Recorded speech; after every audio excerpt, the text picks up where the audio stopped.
So there's been a lot of debates, as usual, on Facebook, and recently there's been a lot of protests and demonstrations about routine infant circumcision, and I feel the need to address it because I have very strong personal feelings on the subject. Routine infant circumcision is 100% unnecessary. It is a personal decision, personal meaning the person who the penis belongs to. It's not a family penis. It's not the mother's penis. It's the boy's penis. 117 babies die every year in the United States alone from circumcision. A lot of them aren't reported as circumcision. A lot of them are reported as blood loss or something else, because why label it when it's making them money? Doctors are making money off of people who circumcise because they're paying to have the foreskin removed, and then the doctor turns around and sells that foreskin to cosmetic companies so they can put it in their lotions and makeups.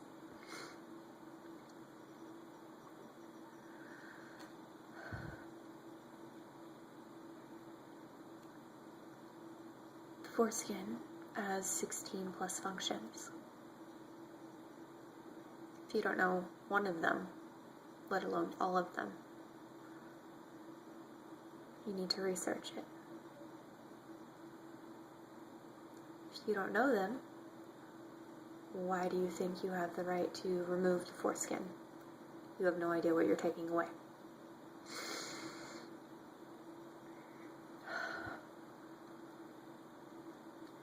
There is absolutely no pain relief that is 100% effective on newborns when it comes to circumcision. There's actually a study done where they had to, of course, have a control group that received absolutely no pain medications, and this study was to see which pain relief was most effective. They had to stop this study because they decided it would be unethical to continue to cut off these boys' foreskins without any sort of pain management, because these children go into shock. Your baby did not sleep through it. They are in shock. Sugar water isn't like morphine. It's not a pain relief. That's been proven time and time again. The numbing cream takes at least 15 to 20 minutes to start. If your circumcision takes less than 30 minutes, they didn't have adequate pain management.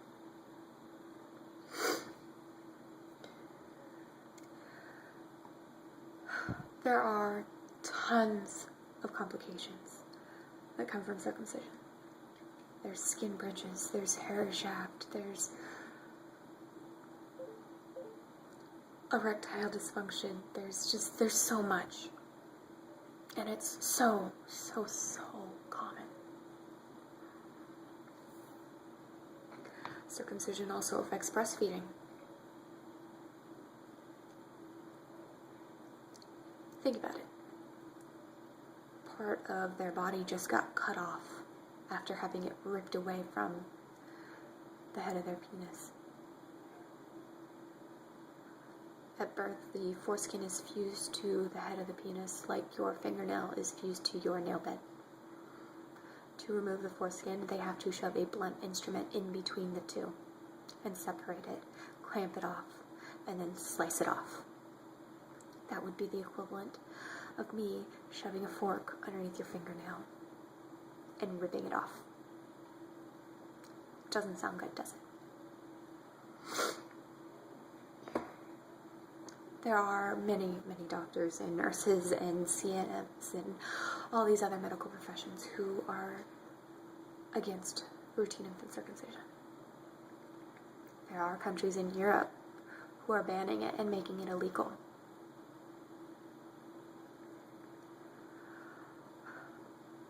Nowhere in the Bible does it say that circumcision is something you have to do.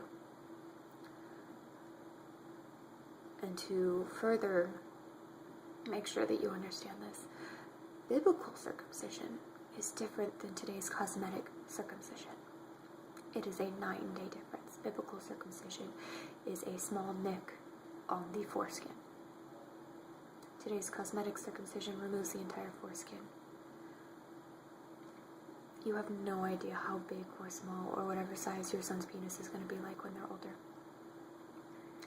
So you have no idea how much foreskin to take off. You could be short selling your kid by a couple inches.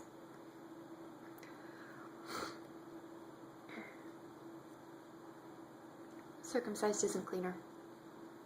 It's not easier to care for. It's an open wound in a feces-filled, urine-soaked diaper. My son's intact. It's the easiest thing to change his diaper and take baths.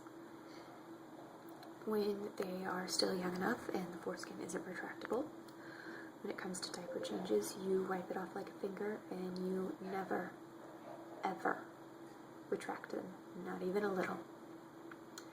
Wipe it off like a finger and you're done. When it comes to bath, when they're still little, rinse them with warm water. No soap, no nothing, that's it. When their foreskin becomes retractable, teach your kid to carefully retract their foreskin, rinse it with warm water, and put their foreskin back over the head of their penis. That's it. No soap, no scrubbing, just water. Pretty easy. Guarantee your son will also wash themselves in their penis. Pretty sure that will be the first, last, and many times in between washing the rest of themselves. Boys like playing with their penises.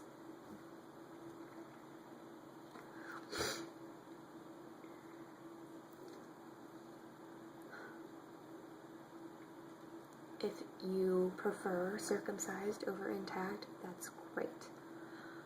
But having your son circumcised to fit your sexual preferences is disturbing. You're not having sex with your son. So why does your sexual preference get carved into your child's body?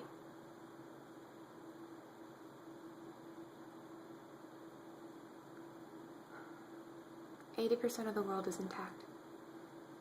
They don't have a problem.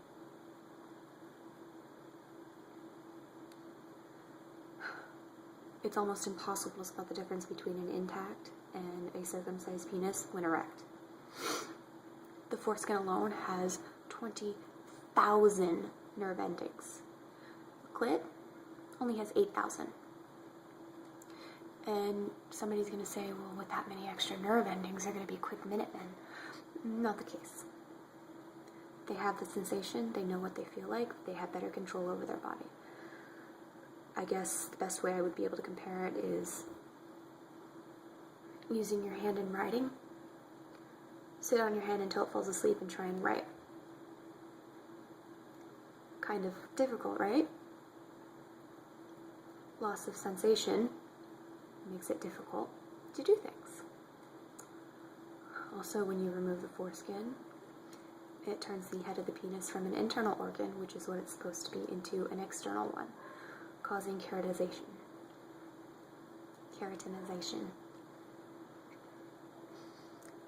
This also further desensitizes the penis, which in turn leads to what a lot of Americans refer to as jackhammering during sex, premature ejaculation, and erectile dysfunction.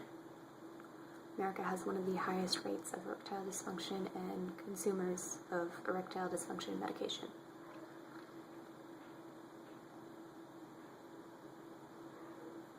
I know lots of parents who had their sons circumcised.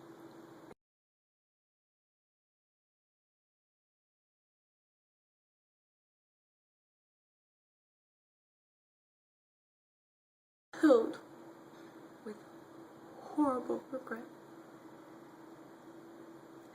And they have to live with that regret for the rest of their lives. And they feel horrible for it. They wake up and they think, how is my son ever going to forgive me for the mistake that I made?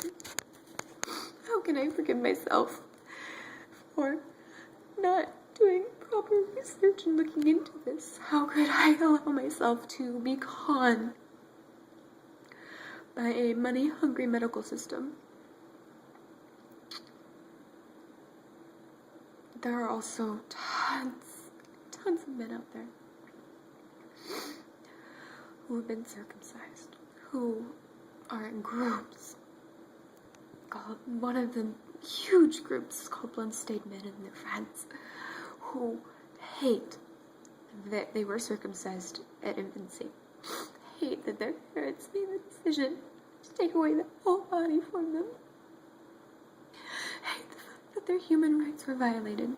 They hate it.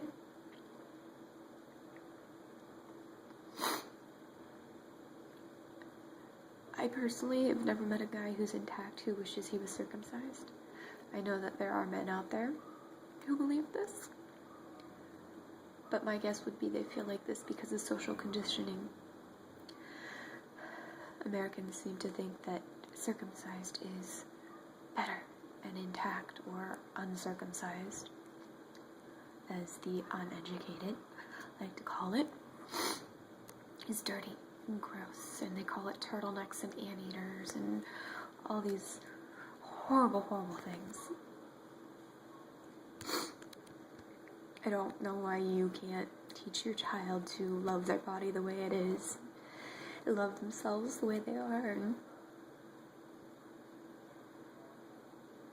teach them that their body is something to be proud of and love and respect.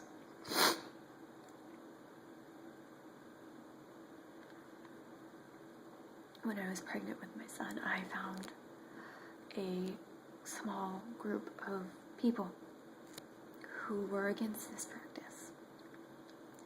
I was personally on the fence. I hadn't even thought about it until I found out I was having a son.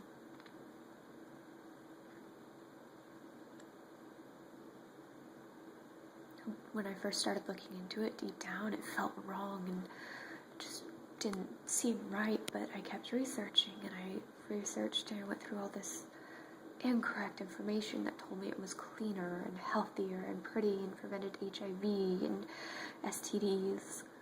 It didn't tell me that infections between an intact penis and an infant and a circumcised one, the infection rate is higher for a circumcised if not properly cared for directly afterwards. It didn't tell me that teaching your kids safe sex by using a condom or practicing abstinence protects you from STIs and STDs and HIV. It didn't tell you that. It told you what it wanted to tell you to make a profit off you.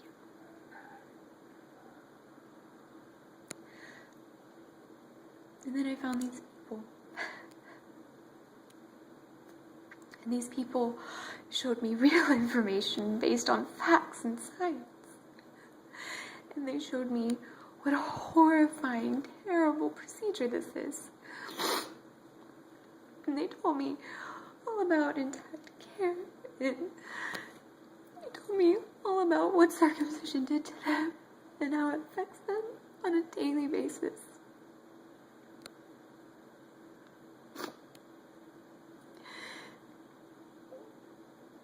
They brought me in and showed me all these things and told me I'm gonna be a great mom and I'm gonna make the right decision, and they supported me and they helped me, and they saved my son from being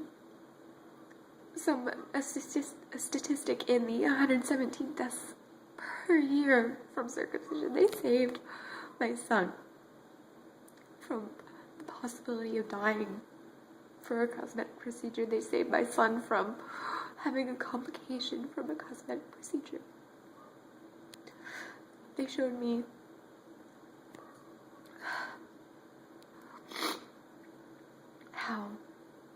wonderful it is to teach your kid how to love themselves for the way they are.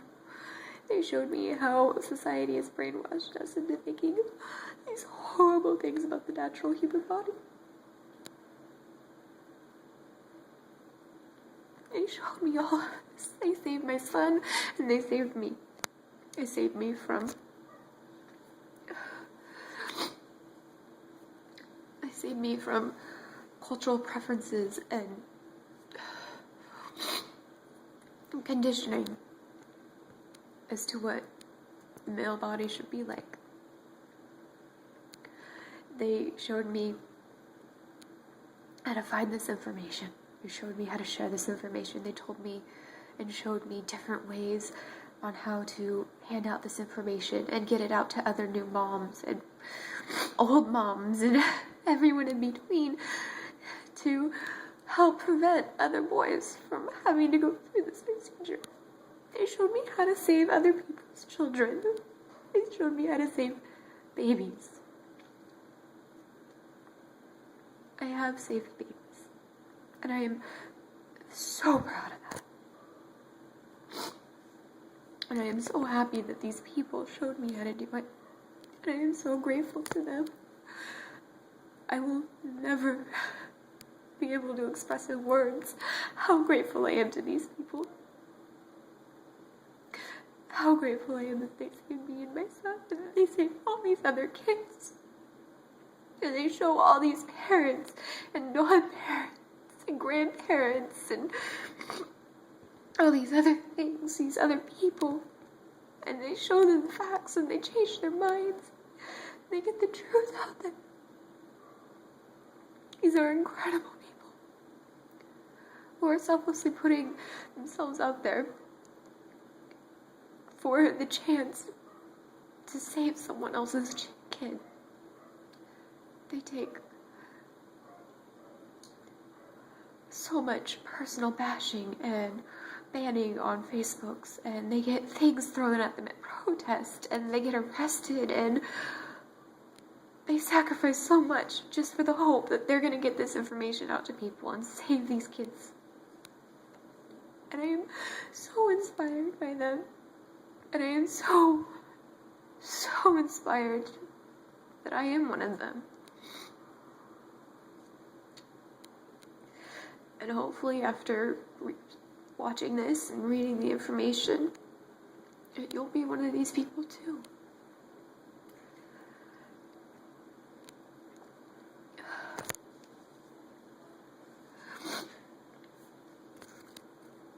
Please, read the information, research, trust your instincts. If it's screaming at you saying no, don't do it.